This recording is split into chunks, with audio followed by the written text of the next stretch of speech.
Assalamualaikum warahmatullahi wabarakatuh.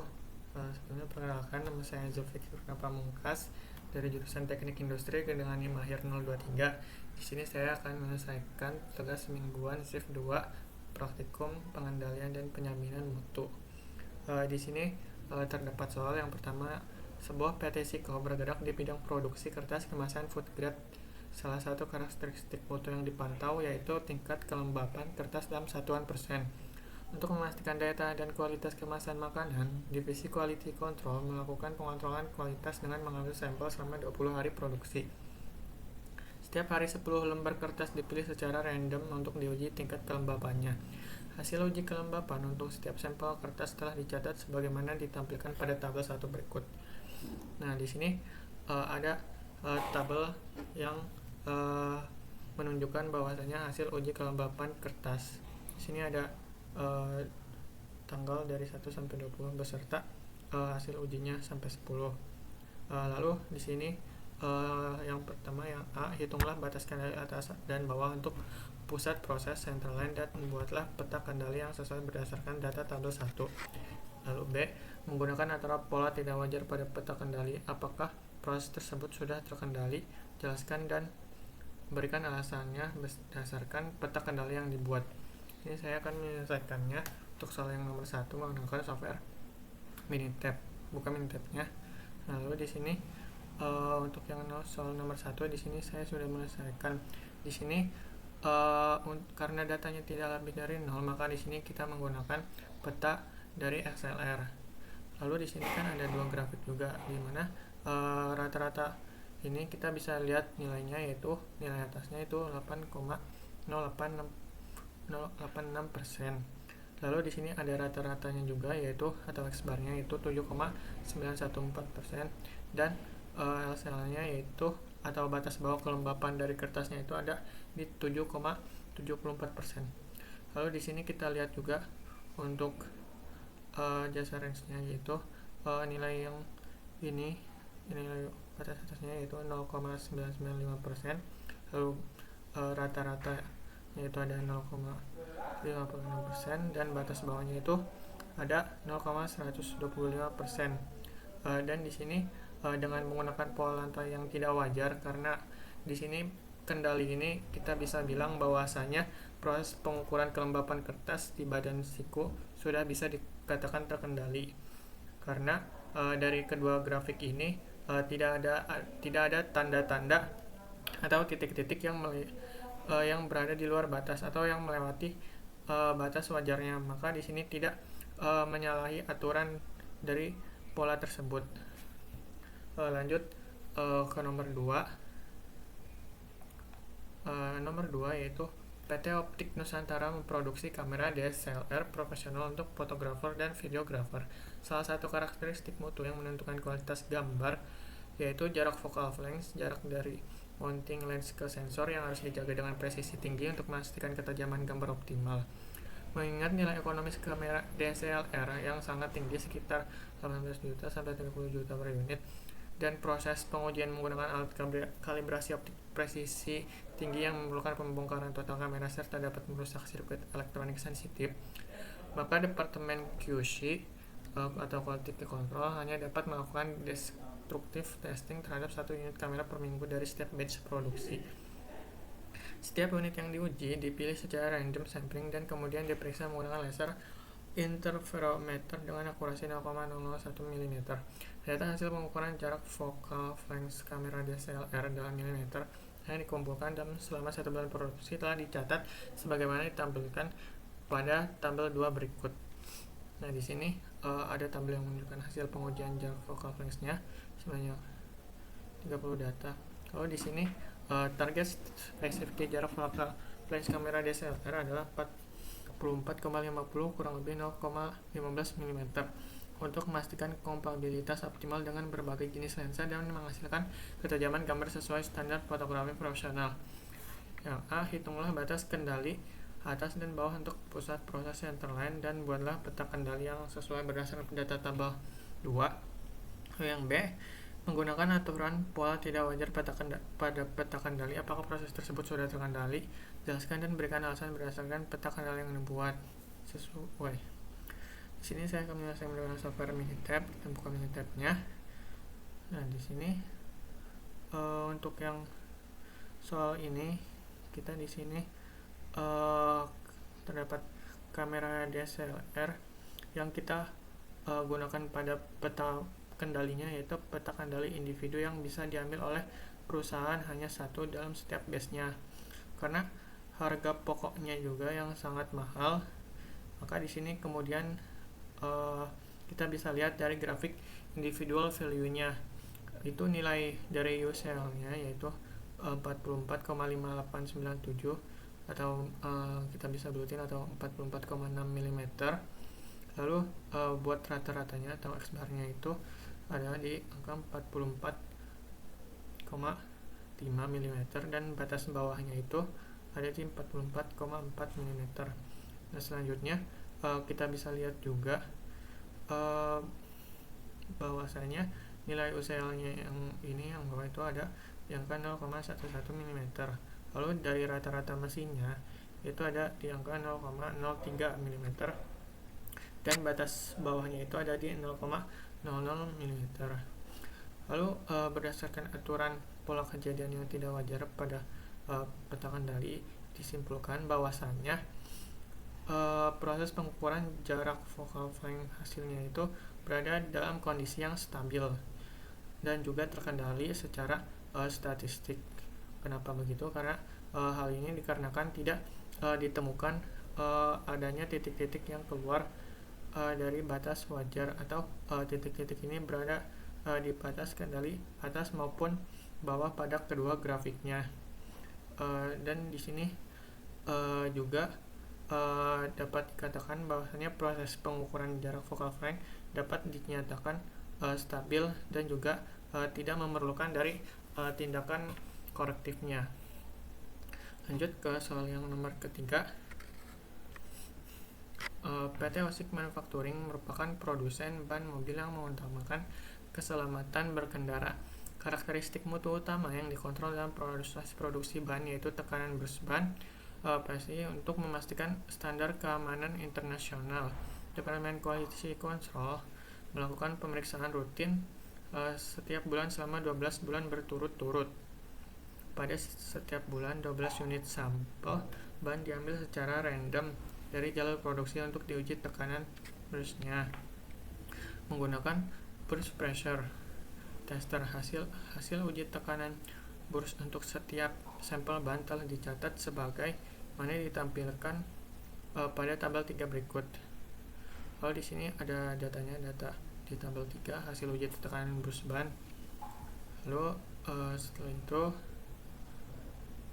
hitunglah batas kendali atas dan bawah untuk pusat proses dan terlihat, dan buatlah peta kendali yang sesuai berdasarkan data tabel 3. Lalu yang B, menggunakan aturan pola tidak wajar pada peta kendali. Apakah proses tersebut sudah terkendali? Jelaskan dan beralasan berdasarkan peta kendali yang dibuat. Nah, di sini sebelumnya di sini kita nomor 3 kita selesaikan menggunakan software RStudio dan juga Minitab. Di sini data ini kita masukkan terlebih dahulu ke Excel. Nah, di sini sudah kita sesuaikan, sudah saya masukkan nomor tabel-tabelnya yang ada di soal ke Excel. Lalu setelah itu kita buka langsung aja RStudionya karena kita sudah memindahkan data ini ke Excel. Lalu di sini di Excel kita memakai dua package, yaitu di sini yang pertama kita menginstal dulu atau membuat membaca file Excel-nya, lalu kita juga membuat dan analisis dengan pengendalian kualitas dari statistiknya. Setelah itu kita terlebih dahulu. Nah, setelah kita impor, lalu di sini kita langsung ke nomor 3, yang mana di sini setelah kita input datanya yang sesuai dengan Excel, lalu selanjutnya di sini kita menggunakan file Excel yang udah kita buat. Di sini dengan sintaks rich Excel, ini nama file Excel-nya, lalu kita pilih sheet yang sesuai dengan file Excel-nya. Ini kita tutup dulu. Nah, setelah itu di sini karena di sini kolom yang pertama itu adalah bulan, maka dari situ kita tidak memakai kolom tersebut, makanya di situ kita akan hilangkan. Nah, setelah itu kita menggunakan sinteks data 3. Di sini kita menggunakan koma yang 1 karena di sini kita akan menghilangkan, lalu di sini kita akan langsung aja kita run. Setelah itu ditampilkan. Nah, setelah itu kita juga akan membuat dari peta kendalinya. Peta kendali di sini langsung aja kita buat, kita run dengan ini. Nah, di sini sudah terlihat juga dari peta kendalinya, mengenai di sini buat numbernya itu ada, atau sampelnya itu ada 12 sampel yang sama 12. Maka di sini karena ada sampel yang lebih dari 10, maka di sini makanya peta kendali XBAS, karena kendali ini lebih cocok untuk sampel-sampel yang nilainya lebih dari 10, karena dia itu lebih memiliki sensitivitas yang lebih tinggi dibandingkan dengan peta pertama yang harus kita buat dulu. Di sini buat hasilnya, yaitu buat senternya itu adalah 1,31, lalu standar deviation atau 1,34, lalu ada batas bawahnya itu adalah 0,46 sekian, dan juga batas atasnya itu adalah 2,167. Lalu di sini kita akan melihat ringkasan dari hasil peta kendalinya. Nah, di sini untuk hasil dari nilai batas bawah dan juga batas atasnya. Lalu di sini kita akan menggunakan tali X barnya. Nah, di sini yang mana di sini sudah terlihat bahwasanya buat peta kendali ini ada dua titik yang melewati batas tersebut. Lalu untuk di sini kalau yang ini untuk senternya itu ada 146,68, terus standar deviasinya itu 1,15 sekian, batas bawahnya itu adalah 145,68 sekian, lalu batas atasnya 147 sekian. Lalu di sini kita lihat juga data yang keluar batasnya. Kemudian di sini adalah di kelima dan juga di ke-9. Yang ini kita run juga dari ringkasan hasil tekanan X-bar-nya. Ini nilai batas atas dan juga batas bawahnya. Lalu sini kita akan lanjut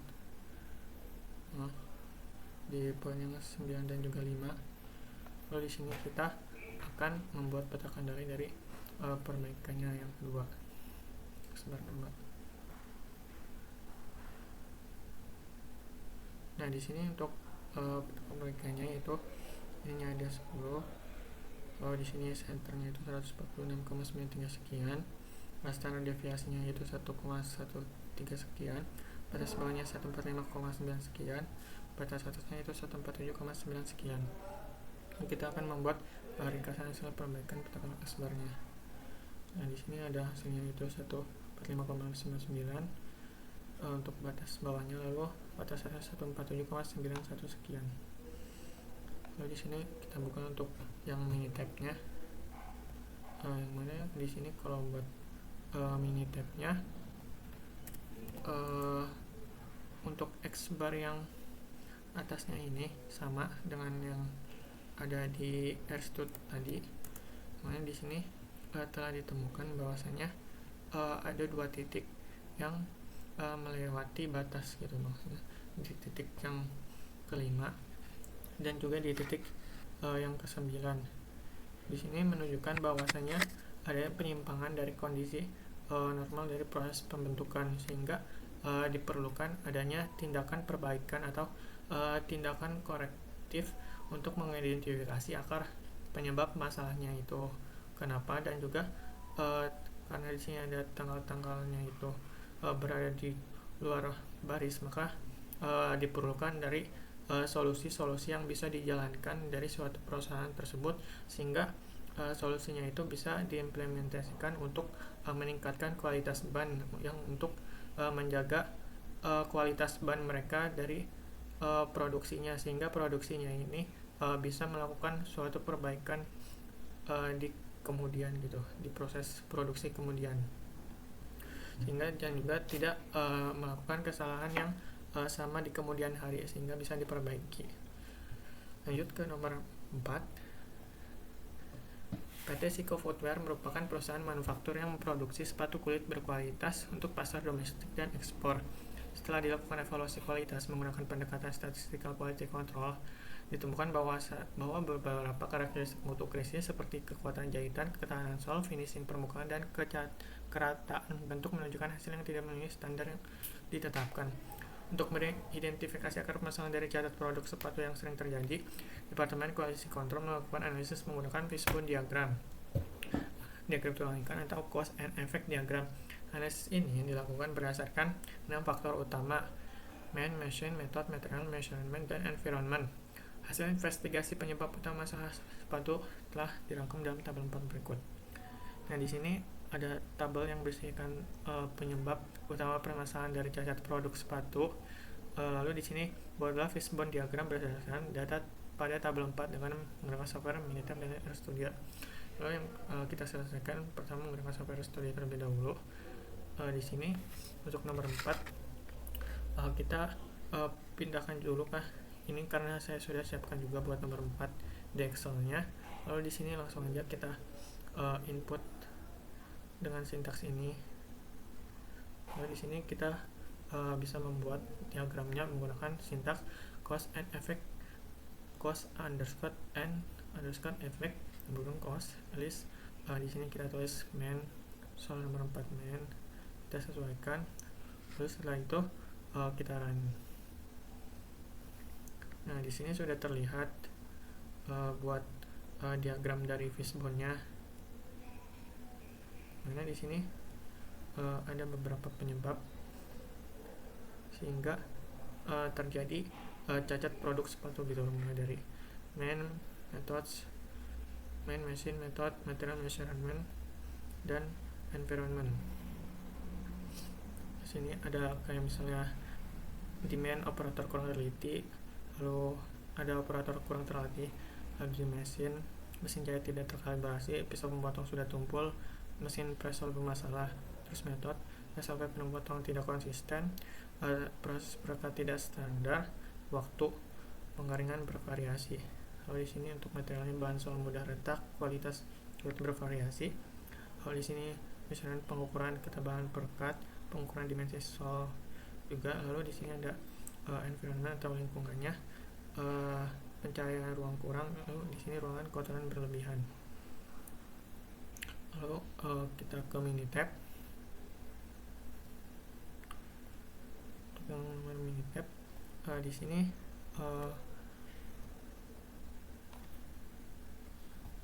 ada beberapa juga, ini sama ya, beberapa poin yang mengakibatkan dari kecacatan dari produk sepatu. Untuk itu ada operator kurang teliti, operator kurang terlatih, metodenya SOP pemotongan tidak konsisten, proses perekat tidak standar, waktu penggaringan bervariasi.